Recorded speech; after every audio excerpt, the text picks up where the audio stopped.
बिस्मिल्लाहिर्रहमानिर्रहीम। अस्सलाम वालेकुम डियर स्टूडेंट। उम्मीद करती हूँ कि आप सब खैरियत से होंगे, ठीक ठाक होंगे, खुशबाश होंगे।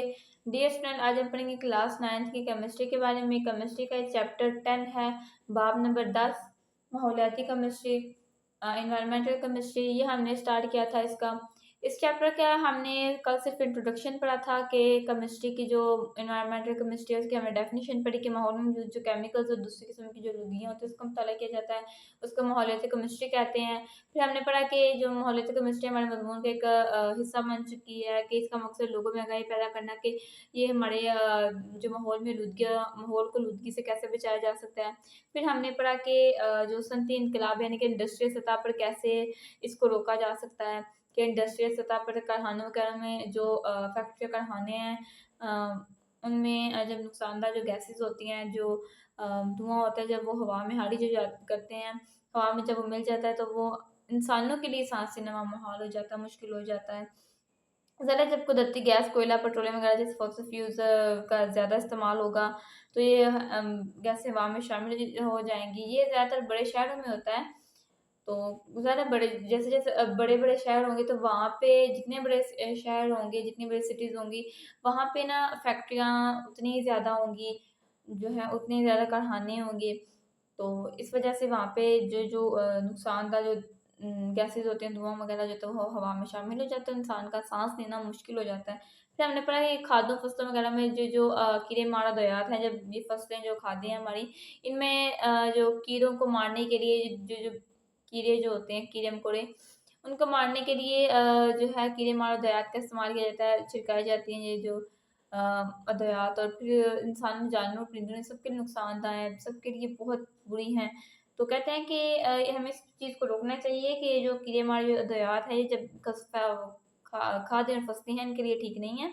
तो इंसानों, जानवरों, परिंदों, इन सब के लिए नुकसानदायक, ठीक है? तो कहते हैं ये हर गुज़रते दिन के साथ ये जो सूरत-ए-हाल है, ये मज़ीद गंभीर होती जाती है।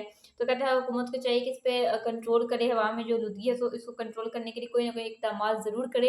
इस तरह ही हमारी जो माहौलियाती जो हमारा एनवायरनमेंट है, उसको ये ख़राब कर रहे हैं। ये हमने कल इसमें पढ़ा था।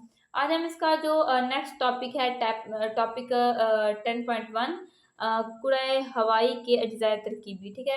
ये हमने पढ़ना है आज, कंपोज़िशन ऑफ एटमॉस्फेयर है। तो कहते हैं कि ज़मीन के इर्द-गिर्द कुरा हवाई का एक गिलाफ है जिसमें गैसें तय दर तय मौजूद हैं। कहते हैं कि ज़मीन के इर्द-गिर्द कुरा हवाई का जो है हवा का, यानी कि हमारे चारों तरफ हवा है ना, तो एक गुलाफ है हवा का, ठीक है? तो कहते हैं कि जिसमें गैसें जो है तय दर तय, मतलब गैसें हैं, उसके ऊपर भी गैसों की तय है, उसके ऊपर भी गैसें हैं। तय दर तय का मतलब है कि ऊपर-ऊपर, जैसे कि गैसों की एक तय है, फिर उसके ऊपर गैसों की एक तय होगी, ऐसे तय दर तय।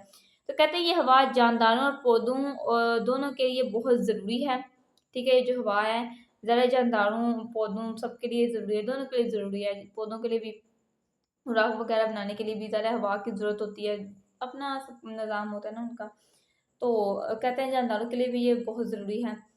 तो कहते हैं कि जानदार इसमें साँस लेते हैं और पौधे इसकी मदद से अपनी खुराक बनाते हैं। वही बात होगी ना कि जानदार जो होते हैं वो साँस लेते हैं, जानदार जो ज़िंदा चीज़ होते हैं जो, वो उसमें साँस लेते हैं जानदार, और जो पौधे होते हैं ना वो उसमें अपनी इस हवा की मदद से वो अपनी खुराक तैयार करते हैं, अपनी खुराक बनाते हैं। कहते हैं इसमें नाइट्रोजन गैस की मिकदार बाकी सारी गैस से बहुत ज़्यादा है, कि जो नाइट्रोजन गैस जो है उसकी मिकदार बहुत ज़्यादा है बाकी सारी गैसों के मुकाबले में। नाइट्रोजन जो होती है ना वो हवा में सबसे ज़्यादा होती है। कहते हैं इस कुल हवाई में बहुत से अज़्ज़ा हैं जिनमें से कुछ ज़्यादा अहम है और कुछ कम अहम है। यानी कि बहुत से ऐसे इसमें जो हैं अज़्ज़ा हैं इनके, जिनमें से कुछ तो बहुत ज़्यादा इम्पोर्टेंट और कुछ कम इम्पोर्टेंट है, ठीक है? इतने ज़्यादा अहम नहीं है। कहते हैं इसमें मौजूद गैसों की मिकदार एक जगह से जो दूसरी जगह दिन के मुख्तलिफ हिस्सों में और मुख्तलिफ मौसमों में तब्दील होती रहती है। कहते हैं जो गैसों की जो मिकदार है, जो गैसें हैं, ये तब्दील होती रहती हैं। मतलब रात के वक़्त कुछ और होंगी और दिन के वक़्त कुछ और होंगी, मतलब ये गैसें तब्दील होती रहती हैं। कम होंगी, ज़्यादा होंगी, और मौसमों के साथ भी ये तब्दील होती रहती है। मुख्तलिफ मौसम, सर्दी में कुछ और, गर्मी में कुछ और, मौसमों के साथ भी ये चेंज होती रहती हैं। कहते हैं इसके अज़्ज़ाए तरकीबी की फ़ीसद मिकदार हजम के लिहाज़ से टेबल में दिखाई गई हैं। अब यहाँ पे ये जो अहम अज्ज़ा हैं और कुछ अहम है और कुछ गैर अहम अज्ज़ा हैं, और फिर आगे उनकी फ़ीसद मिकदार के हवा में वो कितनी फ़ीसद मौजूद हैं। नाइट्रोजन की बात करें तो ये 78.0 यानी कि 78% ये मौजूद है। ऑक्सीजन है 21.0 21%, और आर्गोन है ये 0.9% है। आगे ये जो गैर अहम है, जो नॉर्मल है, इतनी अहम नहीं है, वो कार्बन डाइऑक्साइड है, उसमें जो 0.04 है।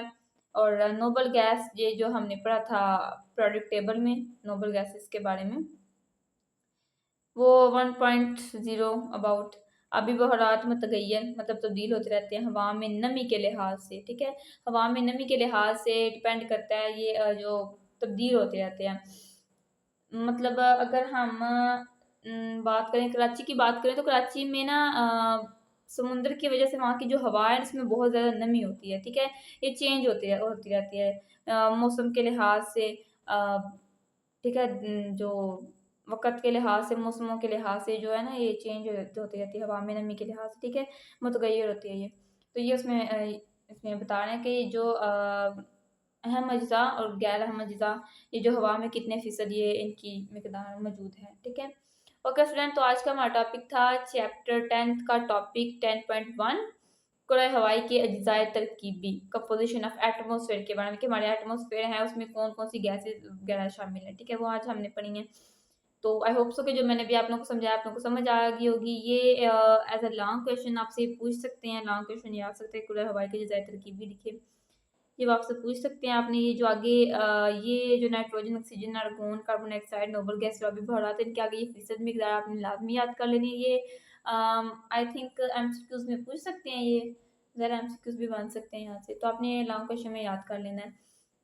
ओके स्टूडेंट, तो आई होप सो कि जो मैंने भी आप लोगों को समझा आप लोगों को समझ आ गई होगी। मजीद अगर आप लोगों को कुछ प्रॉब्लम हो रही है, समझ नहीं आ रही, कोई चीज़ आपको पूछनी है, तो आप कमेंट सेक्शन में बता सकते हैं, पूछ सकते हैं, अपनी कीमती राय का इजहार लाजमी कर सकते हैं। तो दुआ में याद रखिएगा, मिलते हैं नेक्स्ट वीडियो में, तब तक के लिए अल्लाह हाफिज़।